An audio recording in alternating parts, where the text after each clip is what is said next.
안녕하세요. 오늘 여러분과 함께할 아나운서 김은송입니다. 이번 영상을 통해 정조의 원대한 꿈 수원화성행궁에 대해 알아보고자 합니다. 우선 정조가 누구인지 간단하게 소개해 보도록 하겠습니다. 정조는 조선 제22대 왕이자 사도세자의 아들입니다. 그는 정치적 반대 세력에도 불구하고 왕권 강화와 민생 안정을 위해 다양한 개혁을 시도하던 인물이었습니다. 대표적으로 할아버지인 영조의 탕평책을 이어받아 능력이 있는 사람이라면 붕당을 가리지 않고 인재를 등용하였으며 각종 문화 발전에도 힘을 쏟았습니다. 특히 천재 과학자 정약용의 능력을 알아본 덕분에 도르래의 원리를 이용한 기계인 거중기가 발명되었고, 이를 통해 보다 쉽고 빠르게 수원화성을 건설하였습니다. 이러한 업적을 가진 정조는 무엇을 꿈꾸고 있었을지, 그리고 이것이 과연 수원화성행궁과 어떻게 연결되는지에 대해 알아보려고 합니다. 자, 그럼 여러분, 혹시 화성행궁에 와본 적이 있나요? 저는 수원을 오가면서 화성행궁을 와본 적은 있지만 해박하게 그 배경이나 역사를 알지는 못했던 것 같아요. 오늘 저와의 온라인 투어를 통해 화성행궁의 역사와 그 배경을 재미있게 알아볼까요? 조선의 22대 왕 정조는 아버지 사도세자의 묘, 즉 영우원을 현재의 화산으로 옮기면서 수원의 신도시를 건설했는데요. 그렇다면 정조가 사도세자의 묘를 옮긴 이유는 무엇일까요? 당시 영우원은 잔디가 말라 있었으며 무덤의 뒤를 받치는 곳이 그 물길에 생겨 토사를 깎아먹고 있었다고 합니다. 그뿐만이 아니라 뒤쪽에 낭떠러지 석축, 즉 묘를 받치는 돌 부분이 위태로워서 옮기기를 결정했다고 하는데요. 그러나 무덤을 옮기려는 진짜 이유는 역적이라는 아버지의 오명을 벗기고 또 위상을 회복하기 위함이었다고 할 수 있습니다. 따라서 정조는 영우원의 명칭을 헐륭원으로 바꿨으며 이를 통해 자신의 명예를 회복하고 또 위상을 높이기도 했습니다. 그렇게 헐륭원을 수원에 조성하면서 그 주변에 신도시 수원화성을 건설하였습니다. 화성행궁은 정조가 수원에 행차할 때 거쳐야 할 목적으로 1789년 정조 14년에 건설되었습니다. 여러분이 알고 있는 궁과 행궁은 어떤 것들이 있나요? 대체로 경복궁, 덕수궁, 창덕궁, 혹은 수원에 있는 화성행궁 등을 알고 있을 것 같아요. 여기서 궁금한 친구들도 분명 있을 거라 생각해요. 그럼 궁과 행궁의 차이점이 도대체 무엇인지 혹시 아시나요?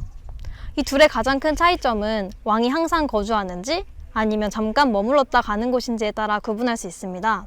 왕이 거주하는 곳, 즉 왕이 사는 곳을 궁, 왕이 궁궐 밖을 행차할 때 잠시 머무는 숙소를 행궁이라고 할 수 있습니다.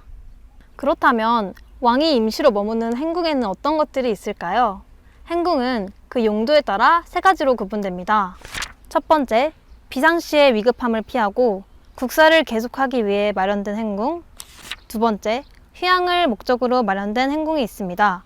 그리고 왕이 지방의 능원, 왕족의 무덤에 참배할 때 머물던 행궁이 있습니다.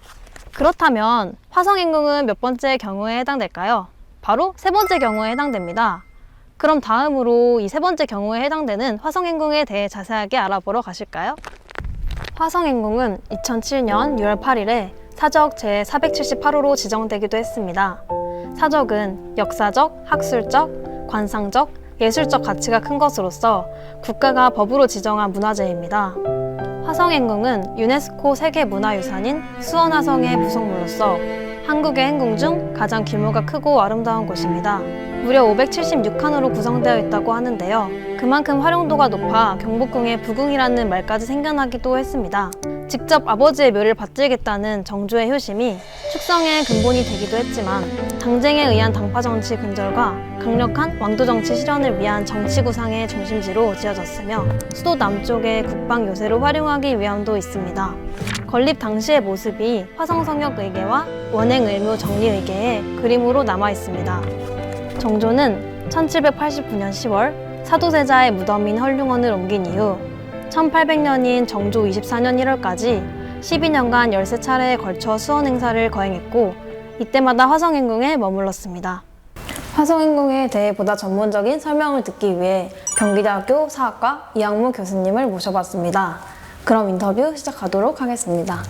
화성성역의궤는 수원화성을 축조하는 과정에서 이런 거를 기록한 책으로 알고 있습니다. 그런데 이 의궤는 무엇이며 다른 의궤와의 차이점은 무엇인지 자세한 설명 부탁드려도 괜찮을까요? 그 화성 성역 의궤, 말 그대로 화성의 성역을 의궤한 것입니다. 화성은 일단 우리 수원의 기존의 행정 명칭 중에 하나였으니까 그래도 좀 찾아보시면 쉽게 알 수 있을 거고요. 성역은 말 그대로 캐슬에서 일꾼들이 일을 한 것입니다. 그러니까 성역. 거기까지 이해가 될 거예요. 의궤라면 이게 좀 낯설어요. 아무래도 고유명사니까요. 의궤라는 한자를 보시면 의자는 요즘식으로 얘기한다면 리추얼, 그러니까 의례입니다. 말 그대로. 그럼 궤는 뭐냐? 그럼 여러분들이 간혹 철도나 전철 타시죠? 그 기차가 달릴 수 있는 그 기찻길이 있죠? 그걸 궤적이라고 그러죠. 궤. 그러니까 정해진 길로 간다. 다시 말해서 의례를 정해진 길에 따라 진행한 것을 기록한 책. 그러니까 화성 성역 의궤는 화성과 같은 걸 또 한 번 만들 때 참고로 하려고 만든 보고서 정도로 보셔도 좀 무난하다고 생각합니다. 이 화성 성역 의궤가 다른 의궤와의 가장 큰 차이점은 무엇이냐면 정조가 서거한 1801년에 활자로 간행되었다는 것입니다. 다른 의궤들은 대부분 필사본, 다시 말해서 손으로 쓴 것인데 이 화성 성역 의궤는 활자본 인쇄본이에요. 다시 말해서 화성 성역 의궤는 많은 사람들에게 널리 알리려고 국가에서 의도적으로 활자본으로 간행했다는 것이죠. 이 점은 다른 어떤 의궤랑 비교해도 눈에 띄게 주목되는 부분입니다. 그렇다면 수원화성 행궁이 담긴 정조의 원대한 꿈을 키워드로 설명을 해주실 수 있을까요? 네, 한 8자 정도로 압축할 수 있겠는데요. 왕실 안녕. 안녕이라는 건 안녕하세요 요즘 얘기하죠. 맞습니다. 편안하고도 또 안락한 겁니다. 왜냐하면 자기 집안에 불상사가 있었잖아요. 그러니까 이걸 다 해소하고 이제 왕실 가족들이 화목하게 안녕하자. 그래서 왕실 안녕. 그리고 또 하나는 수원, 이 화성을 중심으로 해서 그 화성 성곽도 지었고 행궁도 지었고 능침도 새로 만들었잖아요. 정조가 꿈꿨던 왕도 정치를 펼치기 위한 모범도시를 만들려고 했던 그 중심이 화성 행궁이라고 할 수 있죠. 그러니까 화성 행궁은 곧 왕실 안녕, 왕도 정치를 이루고자 했던 정조가 시발점으로 삼았던 수원의 중심이라고 말할 수 있겠습니다. 교수님, 정조가 14번에 거쳐서 수원에 행차했다고 하는데 그 중에 가장 중요한 행차는 언제인가요? 근데 정조를 기준으로 놓고 본다면 자기 생모인 해경궁 홍씨와 같이 온 그때겠죠. 그게 어느 때냐면 1795년, 그러니까 정조 제위 19년입니다. 정조가 국왕이 된 지 20주년 때. 그리고 또 하나는 그 자신의 생모인 해경궁 홍씨하고 아버지였던 생부였던 사도세자가 그 환갑 때예요. 그러니까 이걸 기념하기 위해서 수원에 행차자라고 했던 거죠. 그래서 바로 그 1795년에 사도세자의 원이었던 혈융원에 행차했다. 그래서 을묘년 원행이라고 공식 명칭이 등장하게 되는 거죠. 그러니까 을묘년 원행이 아무래도 정조에게는 14번의 행차 중에 가장 뜻깊은 행차였다고 할 수 있겠습니다. 화성 행궁도는 다른 왕실의 그림들과는 다르게 일반 백성들의 모습들도 많이 그려져 있는 걸로 아는데 그 이유가 혹시 무엇인가요? 그게 조선시대 국왕 행차의 전형적인 모습이에요. 일상입니다. 이게 어떻게 보면 전근대 시기 조선왕조 시대의 국왕과 백성들의 관계라고 할 수 있는데요. 군민일체라고 해서요. 군주와 인민은 뭐 백성 다 좋습니다. 민의는 하나다. 그래서 어떤 행사를 하더라도 같이 즐기려고 그래요. 행행도를 보면 일반 민인들이 사람들이 뭐 수천 명 나와 있죠. 일반인들이 어떠한 제지를 받지 않고 다 왕의 행차를 자유롭게 참관하고 있어요. 심지어 엿도 먹고 떡도 먹고 누워있는 사람도 있습니다. 대단히 자유롭죠. 그게 바로 어떻게 보면 정조가 수원에서 펼치려고 했던 정치, 왕도 정치의 한 부분이라고 할 수 있어요. 그러니까 왕의 행차도 누구나 다 참관할 수 있게끔 자유롭게 열어준 거죠. 그래서 많은 사람들이 그 행차도에 등장하고 있는 거죠. 네, 지금까지 화성행궁에 관한 전반적인 설명부터 화성행궁만의 독특한 특징까지 이왕문 교수님의 인터뷰와 함께 자세하게 알아보았습니다. 교수님께서 방금 인터뷰를 통해 설명해주신 화성행궁도는 1795년 해경궁 홍씨의 환갑 행사를 위한 행차가 기록된 그림입니다. 조선시대에는 모든 왕실의 행사와 의식을 그림으로 기록하곤 했는데요. 이는 오늘날의 사진의 역할을 대신 해준 것이기 때문에 훨씬 정교하고 사실적으로 표현되어 있습니다. 인물의 의복이나 장식품까지 정말 세밀하게 표현되어 있습니다. 저는 화성행궁도에 등장하는 화성행궁의 건축물을 직접 탐방해보기 위해 화성행궁에 들어왔습니다. 저희가 먼저 둘러볼 곳은 신풍루입니다. 행궁의 정문인 신풍루에서는 해경궁의 회갑을 기념하기 위해 화성 지역 인근의 주민들과 노인들에게 진율 행사를 베풀었다고 합니다. 신풍루 3위도에 기록된 내용에 따르면 당시 수원의 인구가 약 6만 명 정도였는데 10분의 1에게 쌀을 나눠줬다고 합니다. 일묘년의 기쁨을 백성들과 나누고 싶어 했던 정조의 마음을 엿볼 수 있습니다. 여러분, 이곳이 어디인지 알고 있나요? 제가 서 있는 이곳은 바로 봉수당입니다. 봉수당은 화성행궁도의 세 번째 폭, 봉수당 진찬도에 그려졌는데요. 화성에 도착한 해경궁 홍씨의 환갑을 기념하는 잔치의 장면을 담고 있습니다. 그림을 보면 군복을 입은 병사와 궁중 무용복을 입은 여성들이 무용을 선보이는 것을 알 수 있는데요. 그림 속의 무용수들은 신라시대 귀족의 뱃놀이에서 유래한 선율악을 추고 있어요. 조선 후기 왕실의 여성이 궁궐 밖으로 행행하는 것은 굉장히 특이한 상황이었는데요. 궁궐 밖에서 회갑 축하잔치의 주인공이 된 것 또한 해경궁 홍씨가 유일했어요. 표면상 화성행궁은 해경궁의 회갑을 축하하기 위한 나들이였으며 회갑연을 헐륭한 참배 이후 화성행궁에서 시행했다는 점에서 사도세자에 대한 효를 보여주기도 합니다. 이러한 정조의 행보는 효를 다하겠다는 자식의 도리를 넘어 사도세자와 해경궁의 위상을 높인다는 정치적 의미를 담고 있기도 합니다. 봉수당은 만년의 수를 받들어 빈다라는 뜻으로 해경궁의 장수를 기원하는 의미입니다. 봉수당은 화성행궁에서 가장 위상이 높은 건물로 정조 13년에 유수부의 동원으로 지었습니다. 처음 이름은 장남원이었으나 1795년 해경궁 홍씨의 회갑연을 계기로 이름이 봉수당으로 바뀌었다고 해요. 이번에 소개해드릴 장소는 바로 낙남원입니다. 낙남원은 화성행궁도의 두 번째 폭, 낙남원 방방도에 그려졌습니다. 낙남원 방방도는 1795년 정조가 수원향교에서 알성제를 마치고 유생들의 과거 시험을 본 장면을 그린 그림인데요. 이날의 시험 문제는 해경궁 홍씨의 60세 생일을 기념하는 글이었고 장수를 기원하는 불을 장문하는 것이었다고 해요. 방금 낙남원 방방도가 유생들이 과거 시험을 보는 장면을 그린 그림이라고 설명드렸는데요. 앞서 설명해드린 것처럼 낙남원은 화성행궁에서 공식 행사나 연회를 열 때 사용되는 건물입니다. 중국 한나라를 세운 유망이 부하들 덕에 나라를 세울 수 있었음을 감사하며 낙양의 남궁에서 연회를 베풀었다는 이야기를 본떠 그 이름이 지어졌습니다. 독증정은 정조 14년 1790년에 만들어졌으며 이 정자에서 네 발의 활을 쏘아 모두 적중시켰다는 것과 더불어 이를 기념하기 위해 독중정이라는 이름이 지어졌다고 합니다.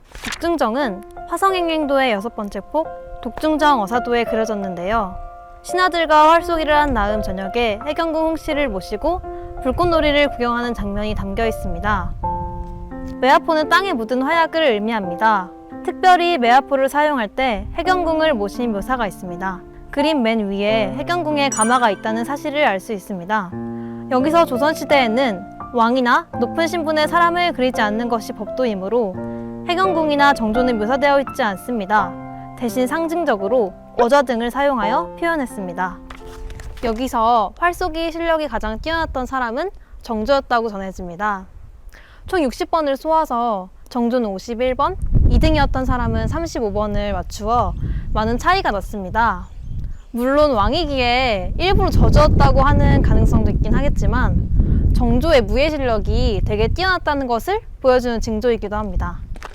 네, 그럼 마지막으로 소개해드릴 장소는 미로안정인데요. 미로안정은 화성행궁의 후원에 세운 소박한 정자입니다.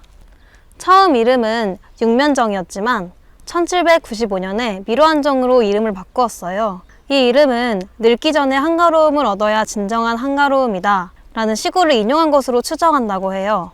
아들 순조에게 왕위를 물려주고 수원에 내려와서 한가하게 노년을 즐기고자 했던 정조의 뜻을 확인해 볼 수 있는 장소라고 생각합니다.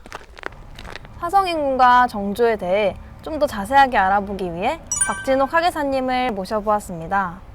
그럼 인터뷰 진행하도록 하겠습니다. 저희가 지금 있는 이곳 미로안정이 순조에게 왕위를 물려주고 수원에 내려와 한가하게 노년을 즐기고자 했던 정조의 뜻이 담겨 있다고 하는데요. 실제로 왕위에서 내려온 정조가 이곳에서 한가하게 여생을 보냈나요? 미로안정은 늙기 전에 한가로움을 얻어야 진정한 한가로움이다 라는 뜻으로 수원읍을 팔단산 아래로 옮기게 되면서 이곳 미로안정을 지었습니다. 아들 순조에게 왕위를 물려주고 난 후 이곳에서 노년을 보내고자 했던 정조의 뜻이 담겨 있는 곳입니다. 그러나 1800년 6월 28일 정조는 지병으로 인하여 승하하게 되면서 화성행궁에서 노년을 보내고자 했던 정조의 꿈은 무산되고 말았습니다. 그렇다면 학예사님께서는 수원화성행궁의 많은 건축물들 중에 정조의 원대한 꿈이 가장 잘 드러난 곳은 어디라고 생각하시나요?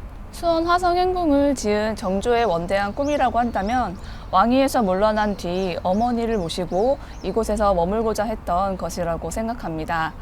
1794년 화성행궁을 증축할 당시 지어진 노래당은 이름에서도 알 수 있듯이 늙음이 찾아온다 라는 뜻으로 정조가 왕위에서 물러난 뒤 이곳에서 머물고자 했던 그 뜻이 담긴 건물입니다.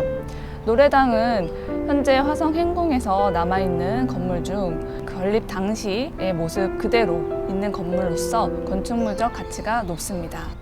네, 현재 일제강점기 때 소실된 화성행궁에 대한 복원 사업이 진행되고 있다고 들었습니다. 그 진행 상황이 매우 궁금한데요. 언제쯤이면 완성된 화성행궁을 우리가 만나볼 수 있을까요? 현재 우리가 보는 화성행궁은 1996년부터 2002년 사이에 복원된 모습입니다. 1차 복원 사업 때 복원되지 못한 시설물인 우화관과 별주건역을 복원하기 위한 2차 복원 사업이 2016년부터 현재까지 진행이 되고 있습니다. 우화관 건역은 지금 미로안정에서 바라봤을 때 왼쪽 부분에 해당되는 건역이고요. 별주 건역은 미로안정에서 봤을 때 우측에 해당되는 건역입니다. 네, 그렇다면 학예사님께서 화성행궁을 방문하는 학생들에게 꼭 가봤으면 하는 장소를 추천해 주신다면 어떤 곳이 있을까요? 화성행궁을 관람하셨다면 이제 화성행궁 옆에 위치한 화령전에 들러서 정조를 만나보고 가셨으면 합니다. 화령전은 정조 승하 후 정조의 어진을 모시고 제사를 지내던 곳입니다. 정전인 운항각과 복도각, 이안청, 그리고 전사청과 형제청을 갖추었습니다. 2개월이라는 짧은 기간 동안 지어진 건물이지만 당대 최고의 기술자들이 참여하였고 격식과 기품을 갖추고 정교하게 지어진 건물입니다. 특히 원형의 모습 그대로 현재까지 남아 있어서 그 건축물적 가치가 높다고 볼 수 있습니다. 이러한 건축물의 가치를 인정받아서 2019년에는 정전인 운항각, 복도각, 이안청 이 세 건물에 대해서 보물 제2035호로 지정이 되었습니다. 화령전에 들러서 정조의 숨결을 느껴보시기 바랍니다. 박진옥 학예사님의 인터뷰를 통해서 화성행궁에 대한 정조의 꿈과 복원 사업에 대해서 확실하게 알아볼 수 있었던 것 같습니다. 화성행궁 탐방을 통해서 정조의 원대한 꿈을 엿볼 수 있었는데요. 정조 승하 뒤 1801년 순조 1년 행궁 옆에 화령전을 건립하여 정조의 어진을 봉안하였고 그 후에도 순종, 헌종, 고종 등 역대 왕들이 이곳에서 머물렀다고 합니다. 오늘 저와 함께 화성행궁을 투어해보고 주요한 시설물들을 함께 보았는데요. 어떠셨나요? 유익하셨나요? 조선시대 왕실에서 기록한 화성행행도의 자세한 이야기를 따라서 화성행궁을 탐방해보니 저 또한 화성행궁과 정조의 꿈에 대해서 자세하게 알 수 있었던 계기가 된 것 같아요. 오늘 저와 함께한 투어를 꼭 기억해 주시고 온라인 투어와 관련된 활동지까지 작성해 주시기 바랍니다. 더불어 영상을 시청하신 이후 친구들, 가족들과 함께 이곳을 꼭 방문해 보시는 건 어떤가요? 오늘 배운 내용을 함께 복습해보고 이곳을 천천히 걸어보면 화성인군과 더욱 친해지는 계기가 될 것 같습니다. 오늘 저와 함께 투어 해주시고 영상을 시청해주셔서 감사합니다. 이상 아나운서 김은송이었습니다.